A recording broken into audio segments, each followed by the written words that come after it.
Please like and subscribe Cartoon Wonderland. जंगल के बादशाह बब्बर शेर ने चश्मे के किनारे वाली चट्टान के नीचे घनी झाड़ियों से झांककर दूर तक फैले दहान के लहलहाते खेत पर नजर डाली। बहुत दूर एक दरख्त के नीचे कोई चीज हिलती हुई नजर आ रही थी। शेर ने पन्नियों से आंखें मलते हुए दोबारा इस तरफ देखा। यकीनन वो काला हिरन था। शेर रात से भूखा था। काले हिरन के लजीज गोश्त की तस्वीर ही इसके मुंह में पानी आ गया और एक माहिर शिकारी की मानिंद झाड़ियों की आड़ लेते हुए इसने हिरन की तरफ कदम बढ़ाए। दूसरी तरफ बांसों के झुंड में एक चीता भी हिरन पर नजरें जमाए हुए था। भूख से इसके पेट में भी चूहे दौड़ रहे थे। चीते ने भी हिरन की तरफ बढ़ना शुरू किया। हिरन दोनों तरफ से बढ़ते हुए खतरों से बेखबर नरम नरम घास खाने में मशगूल था। कभी कभी वो अपनी बादाम जैसी आंखें घुमाकर इधर उधर देखता और फिर घास खाने लगता। जानवर खतरे की बू सूंघ लेते हैं। हिरन की बेचैनी जाहिर कर रही थी कि इसने खतरे की बू सूंघ ली है। इसने कान खड़े करके गर्दन घुमाकर चश्मे की तरफ देखा, जहां मैदान में दो रीछ के बच्चे खेल रहे थे। अभी हिरन पहाड़ की तरफ रुख करने का सोच रहा था कि मशरिक और जनूब से शेर और चीते ने झाड़ियों से छलांग लगाई और दोनों तीर की तरह हिरन की तरफ लपके। हिरन लंबी लंबी कलांचे मारता हुआ पहाड़ों की तरफ भागा। शेर और चीते की रफ्तार के मुकाबले में हिरन की रफ्तार कम थी, लेकिन वो अपने हल्के और सडूल जिस्म की वजह से इन दोनों को बच्चा देते हुए भाग रहा था। इस भाग दौड़ में इन तीनों ने मीलों का फासला तय कर लिया।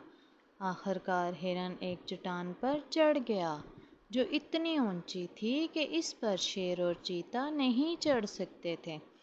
शेर और चीता चट्टान के नीचे जुबानें निकाले हाँप रहे थे और हिरन को ललचाई नजरों से देख रहे थे।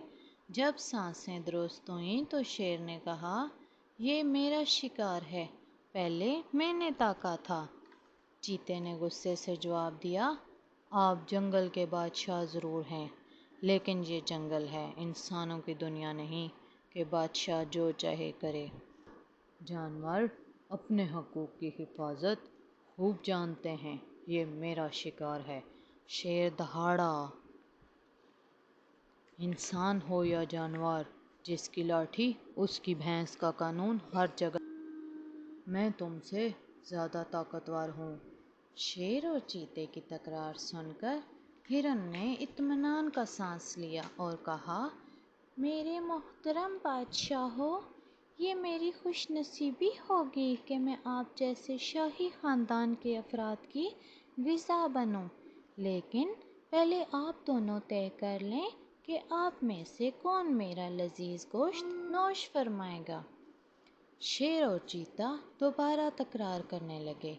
इसी दौरान इधर से एक गधे का गुजर हुआ तो हिरन ने झट से मशवरा दिया, मेरे ख्याल से आप दोनों इस सिलसिले में गधे साहब से मशवरा ले लें, क्योंकि मशवरा देने के लिए अक्लमंद होना ज़रूरी नहीं।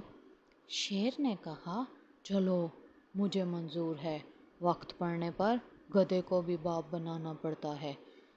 चीते ने गधे को हुक्म दिया। चीते ने गधे को हुक्म दिया, गधे के बच्चे इधर आओ। गधा पहले तो डरा कि कहीं ये दोनों इसे हड़प न कर लें, फिर डरते डरते दांत निकालता हुआ इनके करीब आया और जब इसने पूरा किस्सा सुना तो खुशी से मशवरा दिया, हाँ तो शेर साहब, आपका दावा है कि आपने हिरन पर पहली नज़र डाली, जबकि चीते साहब का दावा है कि हिरन को देखने को पहले इनकी लाल टपकी।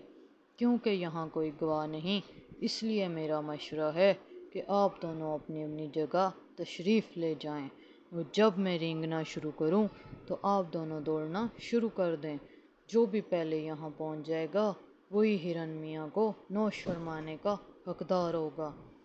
شیر اور چیتا بھوک سے بے تاب تھے، لیکن دونوں کو اپنی تیز رفتاری پر ناز تھا، اس لیے انہوں نے گدھے کی تجویز مان لی اور یہ طے ہوا کہ دونوں اپنی اپنی جگہ لوٹ جائیں، اور اسی دوران ہرن صاحب چٹان سے اتر کر نہا دھو کر ان میں سے ایک کی خوراک بننے کے لیے میدان میں کھڑے ہو جائیں، اور جیسے ہی گدھے صاحب اپنی بے سری آواز میں رینگنا شروع کر دیں گے، دوڑ شروع ہو جائے گی۔ شیر اور چیتا اپنی اپنی جگہ واپس چلے گئے۔ جب کافی دیر تک رینگنے کی آواز نہ آئی تو دونوں کا ماتھا ٹھنکا۔ پہلے تو انہوں نے ایک دوسرے کو گھورا، پھر چٹان کی طرف دوڑنا شروع کیا۔ جب وہ چٹان کے نزدیک پہنچے تو دیکھا وہاں چاروں طرف ویرانی اور سناٹا تھا، ہرن کا کہیں پتہ نہ تھا، اور گدھے کے سر سے سینگ ہی نہیں، پورا گدھا غائب تھا۔ شیر نے غصے سے چیخ کر کہا، اس گدھے کے بچے نے ہمیں دھوکہ دیا ہے۔ چیتے نے سر جھٹکا کر افسوس سے کہا، شیر صاحب، گدھا وہ نہیں